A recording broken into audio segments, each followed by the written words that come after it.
क्या इस टाइम आप पैनिक में हो as a student for international education? क्या आपको समझ नहीं आ रहा कि कहाँ अप्लाई करें, कितनी देर में मेरा वीज़ा आएगा, कितनी मेरी प्रोसेस होगी? क्या आप सीट्स के लिए भागम भाग में लगे हुए हो कि मुझे सीट मिलेगी कि नहीं मिलेगी? तो this video is for you.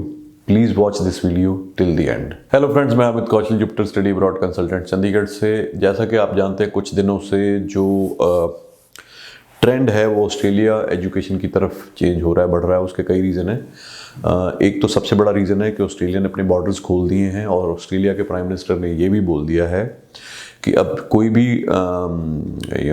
Omicron आए या कोई भी वेरिएंट आए, we will not be closing the border. यानी कि बॉर्डर क्लोज नहीं होंगे। आप फुली वैक्सीनेटेड होने चाहिए, आप जो प्रोटोकॉल है उसको फॉलो करिए। वी आर ओपन, आप जाके ऑस्ट्रेलिया में किसी भी यूनिवर्सिटी में पढ़ सकते हो। तो आपको अब अगर वीज़ा लगा है तो और वेट नहीं करनी पड़ेगी कि बॉर्डर कब खुलेंगे। ये रीज़न है। दूसरा रीज़न ये है कि the very slow and very cumbersome process of visa by Canadian embassy. बहुत सारी एप्लीकेशंस कनाडा एम्बेसी में लगी हुई थी जनवरी इनटेक की, जिसमें से majority of them have not been processed. वो बच्चे अब बड़े ही एक तरह से बीच में अधर में फंसे हुए हैं। उनको पैनिक हो रहा है कि अब क्या करें। बहुत सारे कोर्सेज में ऐसे में एप्लीकेशंस लगी थी जहाँ पे नेक्स्ट इनटेक जो है वो मई नहीं अवेलेबल है, सितंबर है, या इवन कईयों में तो जनवरी इनटेक नेक्स्ट ईयर का है। तो ये सारी चीज़ें। दूसरा सीट्स की अवेलेबिलिटी का बहुत बड़ा इशू है कनाडा में। तो बहुत सारी चीज़ें हैं जिस वजह से कनाडा में कहीं ना कहीं अब लोगों का जो सब्र का बांध है वो टूटना शुरू हो गया था। और रीसेंट रिफ्यूज़ल रेट भी जो रहा है कनाडा का, वो मोर देन 50-60% रहा है। वो भी एक बहुत बड़ा रीज़न था कि नाउ पीपल हैव थॉट कि भाई इतना टाइम वेस्ट करने की बजाय, और उसके बाद भी फाइल लगाने के बाद भी पता नहीं कब डिसीजन आएगा, और डिसीजन आएगा तो क्या आएगा। ये सारी चीज़ों की जो एम्बिग्यूटी है उनको दूर करने के लिए let's change the destination Australia. क्या एडवांटेजेस हो गई हैं? वर्क परमिट, जो पोस्ट स्टडी वर्क परमिट है वो 2 साल से बढ़ा के 3 साल, 4 साल और इवन 5 साल भी कर दिया है। जो ड्यूरिंग स्टडी बच्चों के वर्किंग राइट्स होते थे पहले 20 घंटे, अब वो अनलिमिटेड कर दिए हैं।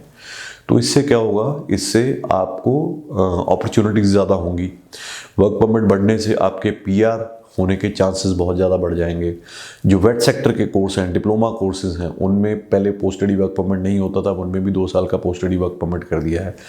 क्लाइमेट पॉइंट ऑफ व्यू से कोई वहाँ पे स्नो नहीं होती। जो टेम्परेचर्स हैं वो 1-2 डिग्री मिनिमम जाता है और मैक्सिमम 30-35 तक जाता है। तो जो क्लाइमेट है very convenient for the Indian students, और उससे उनकी प्रोडक्टिविटी काम करने की और पढ़ने की बढ़ती है।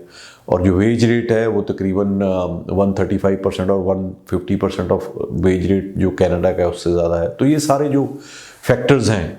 और देन वहाँ पे ऑस्ट्रेलिया में स्टूडेंट जाके यूनिवर्सिटी में पढ़ते हैं।